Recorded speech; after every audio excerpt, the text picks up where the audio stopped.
At her wedding, my daughter hung my photo at the entrance with the caption, "No entry." A cruel blow from the only child who was supposed to be my pride and joy. Instead of celebrating, I turned around and walked away, leaving behind my dreams of a happy family. But 3 hours later, my phone exploded with 73 missed calls. Her betrayal had turned into chaos. Before we continue, please subscribe to the channel and write in the comments what time it is where you are now. The harsh blue glow sliced through my warm reading lamp like a blade. My phone buzzed against the leather armrest, violent and insistent, shattering the peaceful January evening I'd carefully constructed around myself. The newspaper crinkled as I fumbled for the device, my reading glasses catching the aggressive light. "Dad!" Eva's face exploded across the screen, her excitement so radiant it seemed to pulse through the pixels. "I have incredible news. I'm engaged." My coffee mug froze halfway to my lips. Behind her, I caught glimpses of what looked like an expensive apartment. Marble countertops, floor-to-ceiling windows revealing San Francisco's glittering skyline. "Sweetheart, that's—" I started, but she thrust her left hand toward the camera. The diamond caught every light source in her apartment, throwing rainbow fragments across her flushed cheeks. "Look at this ring, Dad. Isn't it gorgeous?" Before I could respond properly, a man's face appeared beside hers. Tall, sharp jawline, perfectly styled dark hair. His smile looked like it belonged in a toothpaste commercial. "Mr. Rice." His voice carried that smooth confidence I'd learned to distrust in my real estate days. "I'm Harold Kensington. I promise your daughter will be the happiest woman in the world." "Dad, I'm so happy for you. Tell me about Harold," I managed, trying to match their energy while studying this stranger who'd somehow captured my daughter's heart. "He's a successful cryptocurrency investor, Dad. He has such ambitious plans." Iva practically bounced as she spoke. "Harold's portfolio includes blockchain startups, NFT ventures." "Market's been volatile lately," Harold interrupted smoothly, his hand sliding to rest on Iva's shoulder. Something about the gesture struck me as possessive, rather than affectionate. "But I've diversified across multiple sectors. Tech, renewable energy, some traditional stocks for stability." I noticed how his eyes never quite met mine through the camera. They darted to something off-screen, maybe another device, maybe checking the time. His expensive-looking watch caught the light, but something about the way he positioned his wrist seemed deliberate, almost performative. "When's the wedding?" I asked. "March 15th?" Eva squealed. "I know it's soon, but Harold found this amazing venue that had a last-minute cancellation. The Fairmont San Francisco. Can you believe it?" 2 months. They were planning to marry in 2 months. "That's quite fast," I said carefully. Harold's smile tightened almost imperceptibly. "When you know, sir. Plus, Iva deserves the wedding of her dreams, and this venue won't wait." Through the screen, I watched him absently twist a gold ring on his pinky finger, a nervous habit that contradicted his polished exterior. His other hand remained firmly planted on Iva's shoulder, thumb moving in small circles that seemed more controlling than comforting. "Harold's been so thoughtful about everything," Iva gushed, leaning into him. "He's handling all the vendors, the arrangements. I barely have to worry about anything." That should have made me happy. Instead, something cold settled in my stomach. "Well, I can't wait to meet you properly, Harold," I said, forcing warmth into my voice. "Likewise, Mr. Rice. I've heard so much about you." After more excited chatter about flowers and catering, they finally hung up. I sat in my leather chair as darkness crept back into the room, the phone's glow fading to black in my palm. The newspaper lay forgotten on the floor, and my coffee had gone cold. Something about Harold bothered me, though I couldn't name what. Maybe it was the way he dominated the conversation while seeming deferential, or how his expensive clothes looked just slightly wrong. Too new, too perfect, like a costume rather than a wardrobe. I stared at my reflection in the black screen, watching my own doubts multiply in the darkness. 13 days of restless nights had passed since that video call. When Harold phoned asking for a man-to-man conversation, I'd agreed partly out of curiosity and partly from an unshakable need to understand what was troubling me about him. The Caf, in Manhattan's Upper East Side, was exactly the kind of place I'd expect Harold to choose. Understated wealth, marble tables, the sort of discretion that comes with $50 entrees. I spotted him in a corner booth, somehow managing to look nervous despite his perfectly pressed navy suit. "Mr. Rice, thank you for coming." He stood to shake my hand, his grip firm but slightly damp. "Please sit. Can I order you something?" "Coffee's fine." I studied his face as we settled across from each other.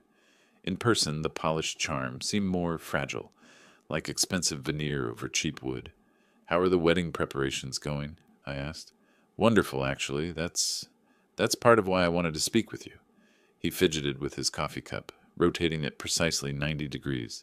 "Can I trust you with something confidential?" The question hung between us like a trap waiting to spring. "Of course," I said, though every instinct screamed otherwise. Harold leaned forward, lowering his voice to a conspiratorial whisper. "My investments are temporarily frozen due to market conditions. Nothing serious. Regulatory review of one of my crypto funds. Should resolve within 6 months, but—" He paused, letting out what sounded like a practiced sigh. "Eva dreams of a fairy tale wedding, and I can't bear to disappoint her." I watched his eyes as he spoke. They focused on a point just over my left shoulder, never making direct contact. "The venue requires full payment up front," he continued. "Flowers, catering, everything. It's more than I can liquidate right now without taking massive losses on my frozen assets." "How much do you need, Harold?" 50,000 would cover everything. I'll return every cent by year's end, I promise. With interest, of course."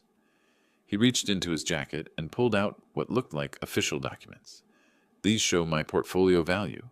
Over $2 million in assets, just temporarily inaccessible." The papers looked legitimate, full of official seals and legal language I didn't understand, but something about the way he'd produced them so smoothly, like a magician revealing a planted card, made my skin crawl. "Mr. Rice, I know how this must sound, but I love your daughter more than anything in this world. I just want to give her the perfect beginning to our life together." He was good, I had to admit. The vulnerability seemed genuine, the documentation convincing, and 50,000, while significant, wouldn't devastate my retirement savings. "All right," I heard myself saying, "but Iva must never know about this." "Absolutely. It would crush her to think I couldn't provide for her properly." Relief flooded his features so quickly it almost looked genuine. "You have no idea how much this means to me, sir." I wrote the check with deliberate slowness, my hand hesitating above the signature line. Harold's eyes tracked every movement of my pen like a hawk watching prey. The moment I tore the check free, he practically lunged across the table to take it, folding it carefully into his wallet. "You won't regret this, Mr. Rice. Eva's going to have the most beautiful wedding San Francisco has ever seen." He left immediately after that, citing urgent calls with vendors. I sat alone in the expensive cafe, watching my coffee grow cold while affluent New Yorkers chatted around me about market trends and vacation homes. My phone felt heavy in my pocket. I should call Eva, ask more questions about Harold's business, do some basic checking that any rational person would do before handing over $50,000. Instead, I finished my coffee and headed home, carrying the weight of a secret that already felt like a mistake. 6 days had crawled by since that cafe meeting, each one heavier than the last. I moved through my Brooklyn apartment like a ghost haunting his own life, the cordless phone never far from my hand. Every surface seemed to mock me, the clean kitchen where I barely ate, the living room where I couldn't concentrate on reading, the bedroom where sleep came in fragments. Margaret's photograph watched me from the nightstand, her gentle smile frozen in better times. I picked up the silver frame, running my thumb across the glass. "Margaret always said, 'Truth is more important than comfort,'" I whispered to her image. She'd have known what to do. Margaret never trusted smooth talkers, never let charm override her instincts. When Iva was 16 and wanted to date that boy with the motorcycle, Margaret had done a background check that would have impressed the FBI. But Margaret was gone, and I was making decisions that felt like betrayals of everything she'd taught me about protecting our daughter. The phone buzzed in my other hand. Eva's contact photo smiled up at me. She'd inherited her mother's intuitive eyes, the same eyes that were now clouded by love and trust in a man who might be lying about everything. I dialed her number, hung up before it could ring, then immediately dialed again. Dad, perfect timing. I just got back from the florist. How are the wedding preparations going? I tried to sound casual, though my voice came out strained. Wonderful, Dad. Harold is so attentive to details. He's handling everything. The band, the photographer, even coordinating with the hotel staff. I barely have to think about anything except showing up in my dress. Every enthusiastic word felt like a small knife twist. Harold was controlling every aspect of their wedding with her money. My money. Eva, I started, then stopped. The promise I'd made to Harold felt like chains around my tongue. Are you sure you know Harold well enough? Of course, Dad. Why do you ask? Her voice shifted, becoming slightly defensive.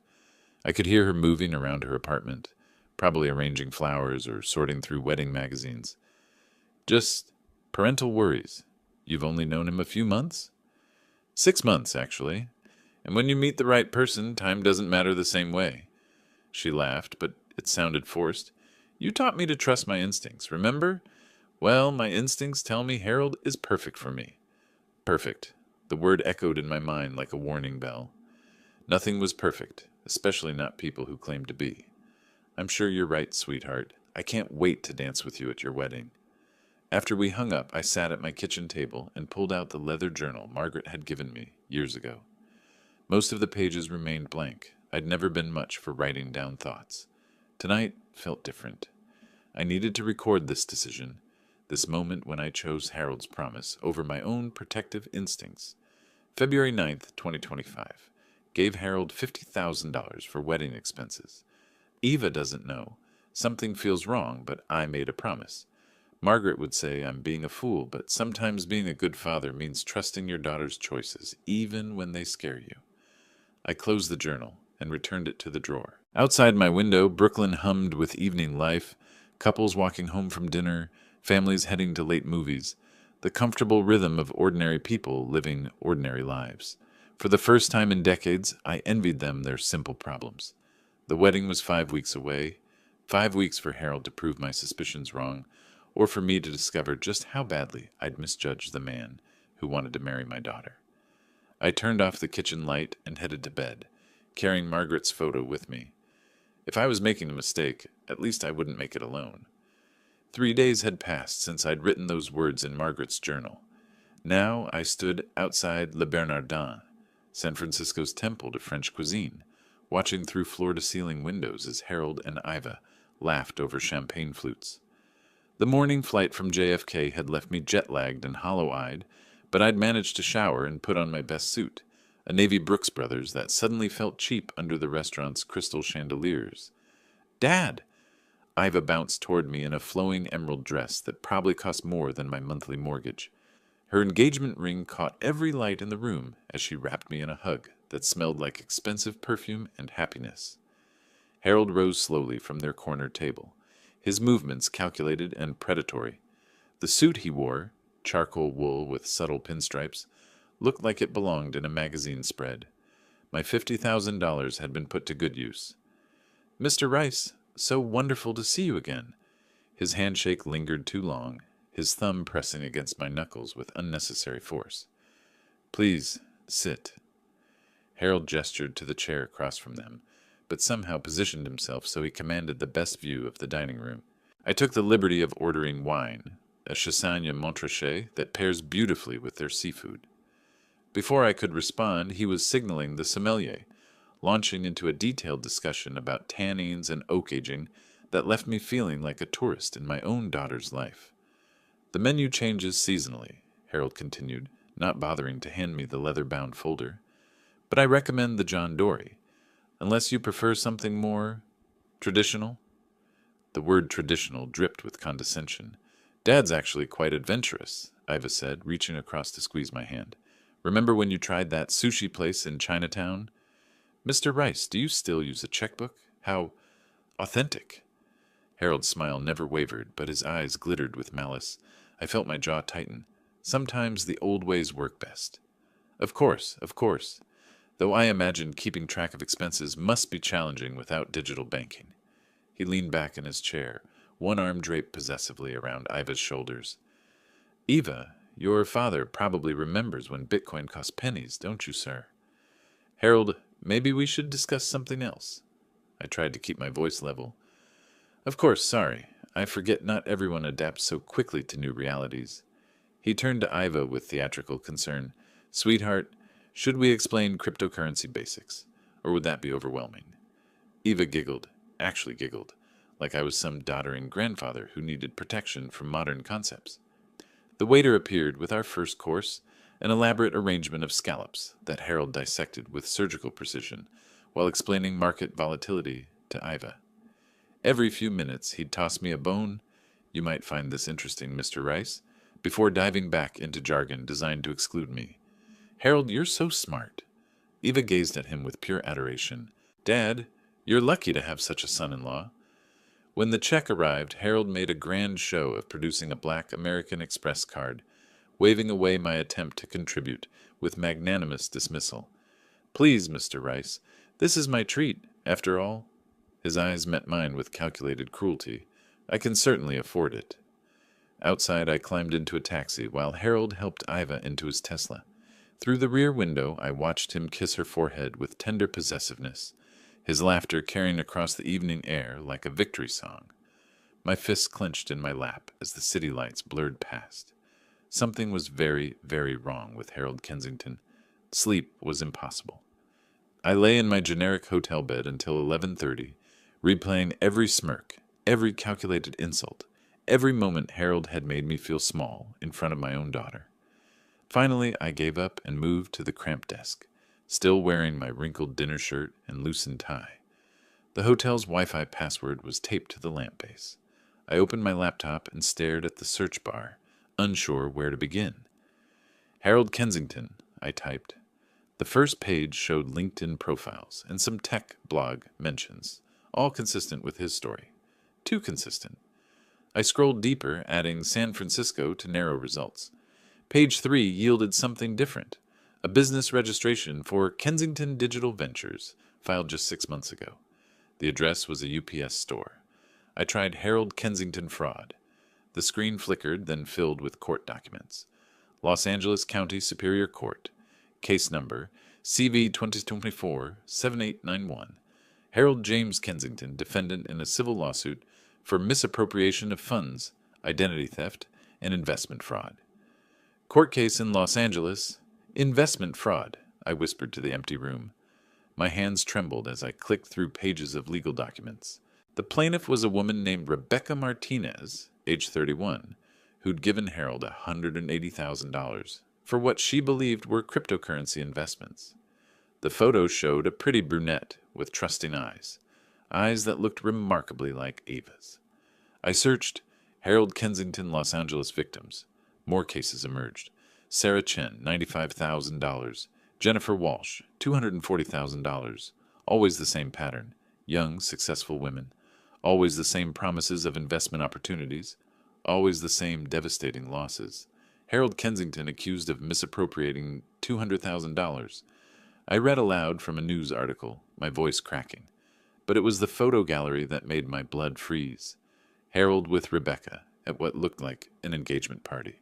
Harold with Sarah at a romantic dinner. Harold with Jennifer, her left hand prominently displaying a diamond ring identical to Iva's. I spent the next 4 hours printing everything. Court filings, news articles, victim testimonies, police reports. The hotel's business center printer worked overtime as I built a fortress of evidence around my laptop. Each document revealed new horrors. Harold had used at least 3 different last names: Kensington, Morrison, and Richards. He specialized in targeting women through dating apps, crafting elaborate personas as a successful entrepreneur. The engagement phase lasted exactly 6 months, just long enough to build trust and access bank accounts. By 5 a.m., coffee cups littered the desk, and my shirt hung open at the collar. The evidence covered every surface: photos of Harold's previous victims, screenshots of fraudulent investment documents, testimonies from devastated families. My goodness, what is he doing to my daughter? The question hung in the stale hotel air like smoke. Outside, San Francisco was waking up. Early commuters grabbing coffee, joggers hitting the streets, normal people living normal lives while my world crumbled into criminal patterns and broken promises. I organized the documents into manila folders, each victim getting her own file. Rebecca's folder was thickest. She'd fought Harold in court for 2 years before giving up. Sarah had tried to warn other women online until Harold's lawyers silenced her. Jennifer had simply disappeared from social media entirely. The final document made me sick, a psychological profile compiled by the FBI's white-collar crime unit. Harold demonstrated classic narcissistic patterns with sociopathic tendencies, showing particular skill at exploiting familial bonds to achieve financial objectives. Dawn crept through the hotel curtains as I stacked the evidence in chronological order. My phone showed 6:47 a.m. Eva would be getting ready for work soon, probably humming wedding songs while Harold watched from their bed, planning his next move. I reached for my phone with steady hands. The time for secrets had ended. Valentine's Day morning brought crystal clear California sunshine streaming through my hotel window. The irony wasn't lost on me as I arranged Harold's criminal history across the desk like playing cards in a deadly game. Each document told the same story: romance, manipulation, financial devastation. I dialed Iva's number at exactly 7:15 a.m., knowing she'd be awake, but Harold might still be in the shower. She answered on the second ring, her voice bright with the particular joy of a bride 3 weeks before her wedding. "Morning, Dad. Did you sleep well? Wasn't dinner amazing?" The happiness in her voice made what I had to do even more brutal. "Eva, I need to tell you something important. Are you sitting down?" "I'm getting ready for work, but what's wrong? You sound serious." I held Rebecca Martinez's court filing in my free hand, drawing strength from another father's failed attempt to save his daughter. "Eva, Harold asked me for $50,000 for the wedding. You told me he was a millionaire." Silence stretched across the phone line like a taut wire. "You're lying. Harold would have told me." Her voice cracked with disbelief. "Sweetheart, he said his assets were frozen and he needed money for the venue. He made me promise not to tell you." "That's impossible. Harold shows me his investment accounts all the time. He has over $2 million. He has a court case for fraud, sweetheart. I have the documents right here. Los Angeles County, case number CV 2024-7891. He stole money from a woman named Rebecca Martinez." I heard movement in the background, Harold's voice asking what was wrong. Eva's breathing became rapid and shallow. "You're making this up because you can't accept that I've grown up. You can't stand that I don't need you anymore." "Eva, please just look at the evidence. There are other women, Sarah Chen, Jennifer Walsh. He's done this before, exactly the same pattern." The phone changed hands abruptly. Harold's smooth voice replaced my daughter's tears. "Mr. Rice, I understand you're concerned, but these accusations are completely false. I was cleared of all charges in Los Angeles. The case is still pending, Harold. I have the current filings. You have outdated information from disgruntled former business partners. Eva knows the truth about my finances." In the background, I could hear my daughter sobbing. Harold's voice became softer, more manipulative. "Sweetheart, your father is trying to sabotage our happiness. Some parents can't let go. Let me talk to Iva." My voice came out harder than I'd intended. "She's too upset right now. These false accusations have really hurt her." Iva's voice cut through, shrill with pain and anger. "How could you do this to me? How could you lie about Harold just to ruin my wedding?" "I'm not lying. There are photos of him with other women, engagement rings identical to yours." "Enough! You can't accept that I've found someone who loves me for who I am, not who you want me to be." I tried one more time, my voice breaking. "Eva, please, just look at the evidence before you marry him. I'm sending everything to your email, right now.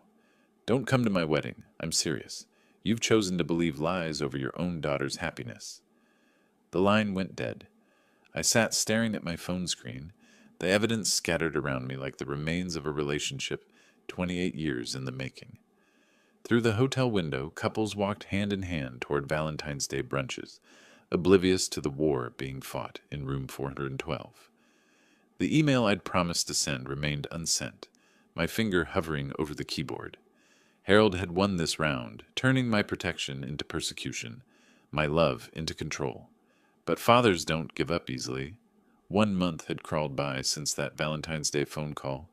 31 days of wandering through my Brooklyn apartment, like a ghost haunting his own life. The evidence folders sat untouched on my kitchen table, their manila surfaces now warped from coffee rings and the humid breath of my sleepless nights. Every morning began the same way, checking my phone for messages that never came, staring at Iva's contact photo until my eyes watered. The stack of unfinished letters on my desk had grown thick, apology attempts that started with "Dear Iva" and ended with crumpled paper in my wastebasket. Margaret's photograph watched me from the mantel as I pulled out Harold's court documents for the 100th time. Maybe I'd been too hasty, too suspicious. The internet could lie, couldn't it? Photos could be manipulated, court records misinterpreted. Maybe I'm too suspicious. "She's a grown woman," I whispered to the empty room. My neighbors had started leaving concerned voicemails. Mrs. Patterson from downstairs mentioned I looked thin. The mailman asked if I was traveling, noting the pile of uncollected mail. Even my doctor's office called about a missed appointment I couldn't remember scheduling. But today was different. Today was March 14th, and tomorrow my daughter would marry Harold Kensington, with or without my blessing. I lifted Margaret's silver frame, tracing her smile with my thumb. "Margaret, what would you do?" Her gentle eyes seemed to whisper what I needed to hear. Sometimes love means letting go. Maybe the court documents were fabricated. Maybe those other women had lied. Maybe Harold truly loved Iva, and my jealousy had clouded my judgment. After all, what father easily hands his daughter to another man? "Maybe the internet articles are just slander," I murmured, finally closing the evidence folders. By noon, I'd made my decision. I would attend the wedding, offer my blessing, and try to rebuild what I'd broken with my accusations. The expensive jewelry store on Fifth Avenue welcomed me like an old friend. I'd bought Margaret's engagement ring there 30 years ago. The wedding gift I selected cost more than most people's cars. A vintage Cartier necklace with diamonds that caught light like captured stars. The saleswoman wrapped it in ivory silk with a card that simply read, "For my daughter on her wedding day. All my love, Dad." At JFK Airport, I sat with the gift carefully balanced on my lap, rehearsing the apology speech I'd memorized during the flight to San Francisco. I would tell Iva I'd been wrong, that Harold seemed like a good man, that I only wanted her happiness. The plane lifted off into gathering dusk, carrying me toward what I hoped would be reconciliation.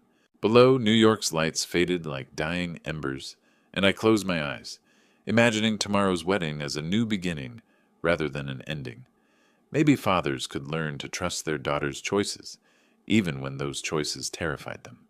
The Fairmont San Francisco rose before me, like a wedding cake made of marble and crystal, its facade draped in elegant banners, announcing the Rice Kensington celebration.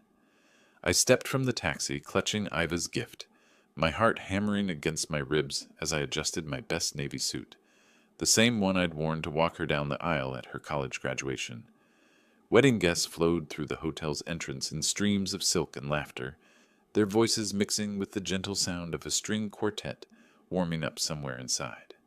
I recognized a few faces: Iva's college roommate, my brother Frank from Boston, neighbors from our old house in Queens. Then I saw it.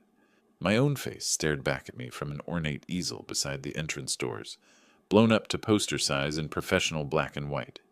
Beneath my photograph, elegant calligraphy spelled out words that hit me like physical blows. "Entry forbidden, Giles Rice. By request of the bride and groom." The wedding gift slipped in my suddenly nerveless fingers. Other guests slowed their approach, reading the sign with uncomfortable curiosity before hurrying past. A few shot me sympathetic glances, recognizing the man in the photograph standing frozen on the sidewalk. "Excuse me, sir, but you're not expected here." A security guard materialized beside me, his voice professional but not unkind. His name tag read, "Martinez." Perhaps he had daughters too. This is my daughter getting married." The words came out strangled, barely audible above the hotel's ambient noise. Martinez shifted uncomfortably, his hand resting gently on my elbow. "I'm very sorry, but I have clear instructions." The couple was quite specific about this arrangement.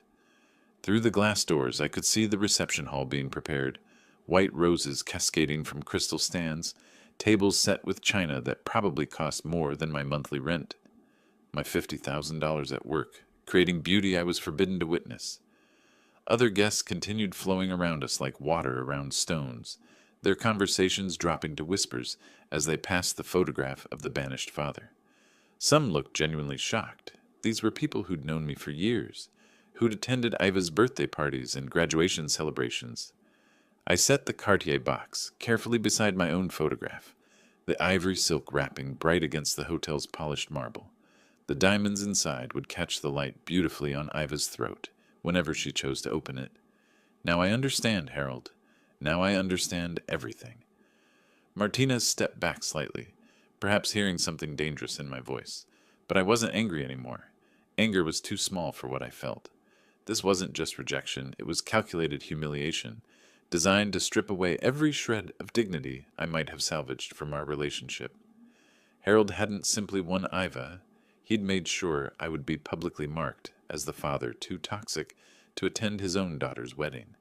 The photograph would ensure that everyone, friends, family, strangers, would know exactly how completely I'd been cast out. I straightened my tie and nodded to Martinez. "Could you call me a taxi, please? I need to get to downtown Chase Bank before they close." The security guard looked relieved. "Of course, sir. Right away." As I waited for the cab, I took one last look at my own face staring back from that easel. The man in that photograph still believed his daughter might forgive him, might choose family over a stranger's manipulation. That man had been a fool, but he'd learned better now. The taxi deposited me outside Chase Bank's downtown San Francisco branch at exactly 4:30 p.m., the afternoon sun casting long shadows across the building's granite facade. Inside, Saturday's skeleton crew moved with the languid efficiency of people counting hours until closing time. I approached the customer service desk with the same methodical calm I'd once used to close million-dollar real estate deals. The young banker, her name tag read Jessica, looked up from her computer screen with practiced politeness. "Good afternoon. How can I help you today?" I placed my driver's license and account documentation on her polished counter with deliberate precision. "I need to cancel a check immediately." Jessica's fingers flew across her keyboard, pulling up my account details. "Certainly, sir. Can you provide the check number and amount?" "Check number 2847, $50,000, made out to Harold Kensington." I spelled the last name carefully, watching her type each letter. "Sir, if the check has already been submitted for payment, this could create problems for the recipient." Her voice carried the cautious tone of someone who dealt with angry spouses and business disputes. I met her eyes steadily. "That's exactly what I'm interested in." Understanding flickered across her features. She'd seen this scenario before. Betrayed business partners, cheating spouses, family feuds that ended in financial warfare. She pulled out the official stop payment forms without another word. "There's a $35 processing fee, and the cancellation will take effect immediately in our system. Any attempts to cash or deposit this check will be declined." "Perfect." I signed each form with the same careful signature I'd used on Harold's original check, the irony not lost on me. "The stop payment is now active, Mr. Rice. Here's your confirmation number and receipt." Jessica handed me the paperwork with the efficiency of someone who understood that financial revenge required proper documentation. I folded the receipt carefully and placed it in my wallet, right next to the photograph of Eva from her college graduation. Somewhere across the city, Harold was probably reviewing final wedding details, confident that his vendors would be paid, that his elaborate deception would conclude successfully. By now, the wedding ceremony had likely begun. Eva would be walking down the aisle in whatever dress Harold had convinced her to buy, surrounded by guests who'd seen my face on that humiliating poster. The string quartet would be playing, the photographer capturing moments of joy and celebration. But in a few hours, when the caterers demanded payment and the florists wanted to settle their accounts, Harold would discover that his primary funding source had evaporated. The man who'd made his living by manipulating other people's money was about to learn what it felt like when the game turned against him. "Will there be anything else today, Mr. Rice?" Jessica asked. "No, thank you. You've been extremely helpful." I walked out of the bank into the golden California afternoon, confirmation receipt in my pocket like a loaded weapon. Behind me, the electronic systems were already updating, marking check 2847 as void, preparing to embarrass Harold in front of every vendor and guest at his stolen wedding. The taxi ride back to the airport passed in satisfied silence. Sometimes the best revenge was simply removing the foundation from underneath someone else's lies. 2 hours had passed since I'd walked out of Chase Bank, and somewhere across San Francisco, my daughter was probably dancing her first dance as Mrs. Harold Kensington. I sat in my hotel room, watching the city lights twinkle like scattered diamonds, my confirmation receipt folded neatly in my wallet like a loaded gun. The Fairmont's ballroom would be glowing with candlelight about now, the string quartet playing Pachelbel's canon, while Iva floated across the marble floor, in whatever dress Harold had convinced her to buy. The thought should have made me sad. Instead, I felt nothing but cold satisfaction. My phone buzzed, a text from my brother Frank. "Beautiful ceremony. Wish you could have been here." Then another buzz. "Payment terminal acting up. Very strange." This one from someone I didn't recognize. Probably a vendor. The third message made me smile. "Harold looks like he's seen a ghost." At the Fairmont, Harold would be approaching the catering manager about dinner service, pulling out the black American Express card he'd used so dramatically at our disastrous restaurant meeting. The same card that would now decline with the harsh electronic beep of insufficient funds. "Mr. Kensington, we need immediate payment before we can serve the main course." The catering manager's voice would be professional, but firm. I'd dealt with enough wedding vendors to know the drill. Harold would try again, probably blaming technical difficulties, asking them to process it manually. When that failed, he'd pull out backup cards, each one maxed out from previous schemes, each rejection echoing through the ballroom like gunshots. "There must be a mistake. This is impossible," he'd insist, sweat beading on his forehead despite the ballroom's careful climate control. By now, the musicians would have stopped playing. Their payment authorization also declined. The photographer would be packing expensive equipment, explaining apologetically that contracts required immediate settlement. Even the florist would begin quietly removing centerpieces, protecting their investment from a client who could no longer pay. "Harold, what's happening? Why is everyone leaving?" Iva's voice would crack with confusion and growing panic. Other guests would notice the chaos. Wealthy friends and family watching in horror as vendors systematically dismantled the elegant wedding they'd been admiring.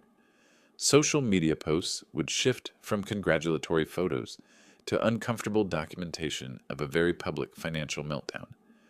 "Your father, he did this. He ruined our wedding." Harold's voice would rise above the murmur of confused guests, his practiced charm finally cracking under pressure. But I wasn't there to witness his humiliation firsthand.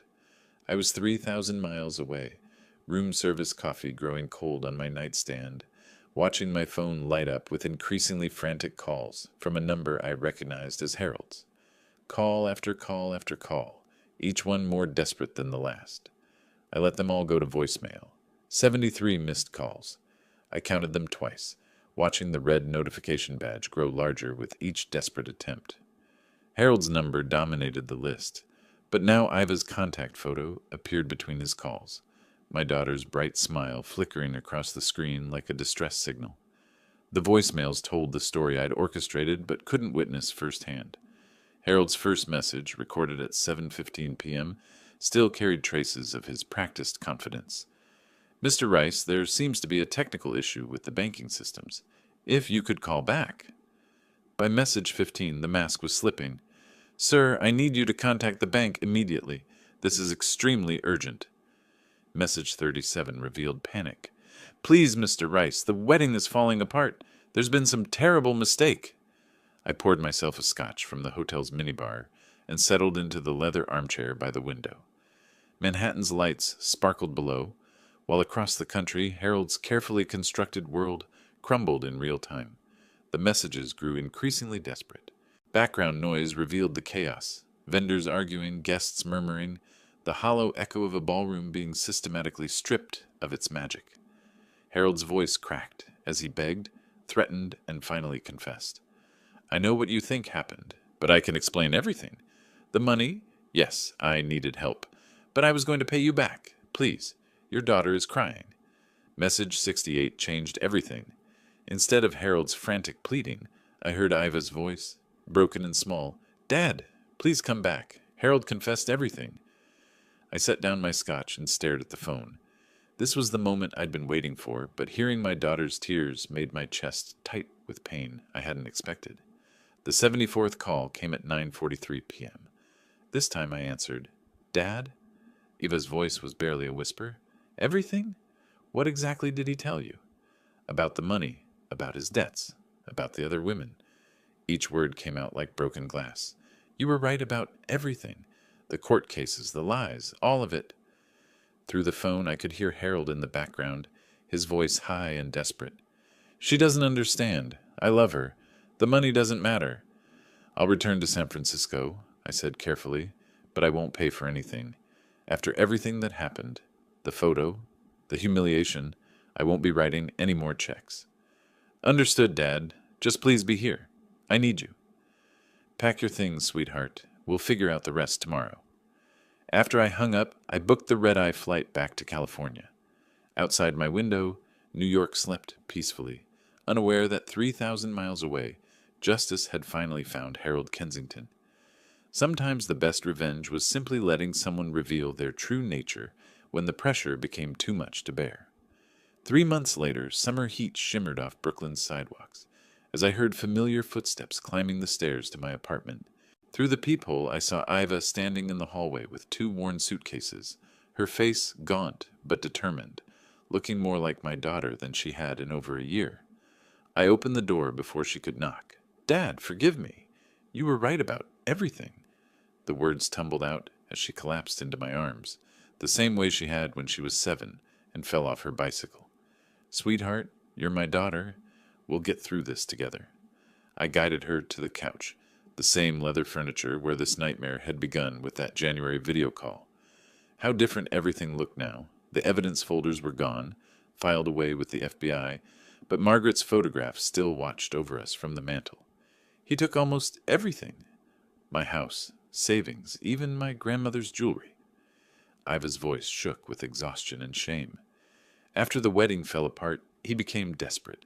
Started forging my signature, accessing accounts I didn't even know he'd found." The television murmured in the background. I'd been watching the evening news out of habit. Suddenly, Harold's face filled the screen, but not the polished headshot from his fake business profiles. This was a mugshot, his hair disheveled, his practiced smile replaced by the hollow stare of someone whose schemes had finally caught up with him. "Harold Kensington arrested for fraud in especially large amounts," the anchor announced with professional detachment. "Federal investigators say he targeted wealthy families through romantic relationships, stealing over $2 million from victims across multiple states." Iva looked up at the screen, then back at me. "They called me yesterday. I'm not his only victim, am I?" "Rebecca Martinez, Sarah Chen, Jennifer Walsh." I named the women whose photographs I'd printed in that San Francisco hotel room. "You weren't his first, but you'll be his last." The news continued with details that validated every instinct I'd had about Harold. Multiple identities, forged investment documents, a pattern of targeting successful women through dating apps, then systematically draining their assets over 6-month periods. "Harold will answer for this. Justice will be restored," I said, pulling my daughter closer. The federal investigation had moved swiftly once Harold's house of cards collapsed. My evidence from that sleepless night in February had provided the initial roadmap, but Harold's desperation after the wedding had led him to make increasingly reckless moves. When you've built your life on lies, the truth has a way of surfacing when you least expect it. "I testified at the grand jury last week," Iva said quietly. "He's looking at 15 to 20 years. Outside, Brooklyn hummed with its familiar evening rhythm. Normal families were finishing dinner, helping children with homework, living the simple, honest lives I'd envied during my darkest moments. "What now?" Iva asked. I looked around the apartment that had sheltered me through the worst crisis of my life, then at my daughter, older, wiser, scarred, but not broken. "Now we rebuild? Together?" Margaret's photograph seemed to smile approvingly from the mantel. Sometimes protecting the people you love means making difficult choices, even when they hate you for it. But love endures, truth prevails, and justice, when it finally comes, tastes sweeter than any revenge. If you like this story, please like this video, subscribe to the channel, and share your impressions of this story in the comments. To listen to the next story, click on the box on the left. Thank you for watching,